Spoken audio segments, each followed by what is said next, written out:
This run almost ended in the abyss. One hit, no armor, and Manus. I'm the MacaKnight, and this is part 2 of the reverse boss run. We've already taken down Gwyn, but next up is the DLC bosses, Lord bosses, and ending it where it started in the Asylum. First up is the worst boss in all of Souls history, the Sanctuary Guardian. I hate this boss with an absolute passion. I would rather fight the bed of chaos 100 times over, blindfolded, with a corn dog stuck up my butt, than fight this piece of garbage. Though you only see a couple deaths on screen, I died to it over 20 times.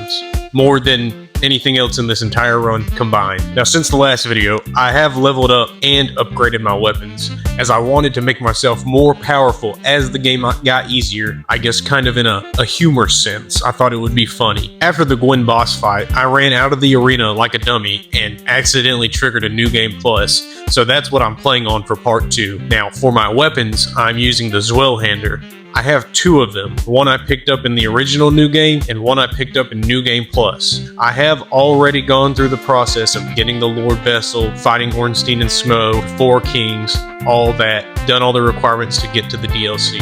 Since I already did that in the first video, I'm not showing it here. Also, both Zwellhanders are upgraded. One is at plus 15, the other is plus 5 lightning infused.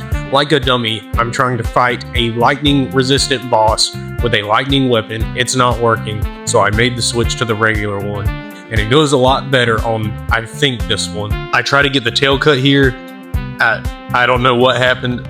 One of the reasons I absolutely hate this boss, but I did find by staying within 1 roll distance from the Sanctuary Guardian and kind of tucking off to the right side here, it would get stuck in its winged swoop attack thing going on. So I would wait for it to do that and I would get a hit in. I'm doing about 530 damage per swing, so it takes like 6 or 7 swings for me to finally take it down. Of course I whiff here, almost die, but I survive and get the kill. Screw this boss, this is the last time I'm ever fighting it. Next up is the greatest boss in the game, Knight Artorius. I absolutely love this boss fight. It's challenging, but it's rewarding, and it's fun. Compared to the 22 deaths from the Sanctuary Guardian, Artorius only kills me about twice. This fight, I'll let you watch it. I do get hit by the lion's claw, but I do survive. And I mean, the guy's just like me. Swing once and roll back. Like every other boss, I tuck him to the right side, get him to spin around. He does his poke attack a couple of times. So I dodge that, get a swing in. Really, the only bad thing about using strength weapons against the DLC bosses is how slow they are compared to how fast the bosses attack. As soon as they finish one of their movesets, by the time you start your swing, they're already attacking again. I get slammed by his lion claw, but his vigor check doesn't faze me. I take him down, and that's Artorius.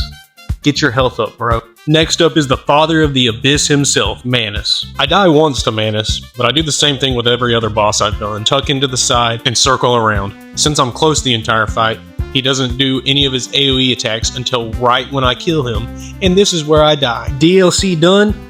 Time for the Lord Souls. I go to the Demon Runes to take on the Bed of Chaos first, but before that, I have to take on Quelaag. This fight, remember, I am in New Game Plus, so they have a lot more health. I avoid her lava attacks, stay close to the spider head and her body, and swing when I can. I try to bait her into her sword attacks because you can run right up onto the spider's face and they will not hit you at all. This fight's pretty simple. I run in, she swings, I swing, she swings. I wait and swing because I run out of stamina after 1 swing. She goes down. Heading further into the Demon Runes, it's now time to take on the Ceaseless Discharge. Yeah, it's just, I stand here and I swing and maybe this hit. Yep, there we go. Ceaseless Discharge is down. Time for the Demon Fire Sage. Much like the Asylum Demon, I get in his butt and probe him with my sword. I avoid his booty blasts. I know his are hot. He does have an AoE attack, much like the Stray Demon, but as long as you stay behind his tail, it won't hit you. I'm there, he shows me his fat butt, I dodge. Right as he's about to finish, I stick it in and take him down. Now it's time for the Centipede Demon. Let's get into it. I didn't realize how long I left that on there. Anyways, Centipede Demon, I lead him over to this little island. This Wellhender does a lot of damage to it. I'm using the lightning infused one, by the way. I swing at his legs, I get stomped on here. But again, vigor check. Keep swinging away at his legs. I go for the tail cut here, don't get it. He didn't like it. But yeah, I don't like this area of the game at all. I don't like the bosses. Anyways, time for the bed of chaos. I go down the slide, run around the right side, roll into his insides. Hey, that rhymed. I hit the first thing, save and quit out. Guess what? I'm cheesing the bed of chaos. F this boss. Anyways, go back down the slide, go to the left side, hit it, save and quit. And now it's time to land on the tree branch. I run in slightly to the right, roll off, get it before the arm sweeps me. It's very consistent doing that, so if you want to fight the bed of chaos this way, do it this way. Nobody's going to judge you. In fact, they will support you. I kill the insect, and now it's time for the scripted death from Seth. I go ahead and die to the guy, and I wake up in jail. I post bond, get out, head down to the crystal cave, and fight Seth again. I'm sitting here hitting his tail. I'm doing pretty good damage. I thought I would do better damage, but I don't. And for some reason, I come up to his stomach ulcer, and I hit that because I just want to see how much less damage it does, because it looks protected. I figured it would do less damage, but no, I actually do more damage hitting him there. So Seth goes down. That's 2 Lord Souls. You'll notice I'm just talking over the pinwheel fight completely. That's because it's the pinwheel fight.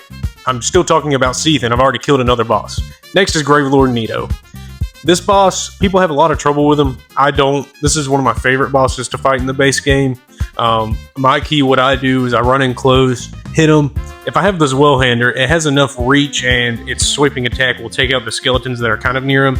But I do only hit once and then kind of roll away, because I wait on him to do his AoE attack, which kills the skeletons. I run back in, hit him again, blah, blah, blah. These bosses are just getting tougher and tougher. Next up, the Bell Gargoyles.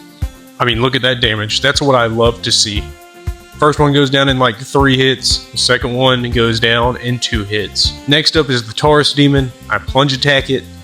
Man, that's just beautiful.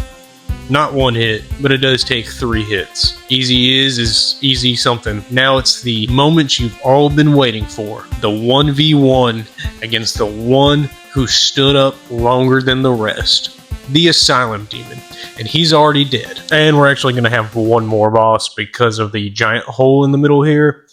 So yeah, the Stray Demon is actually going to be the last boss. Sorry. Much like the Asylum Demon, I slap him around a bunch and he dies. And that's pretty much it. Part 2 of the reverse boss run is done. Make sure to subscribe, because next Monday at 8 Central, we're going to Japan.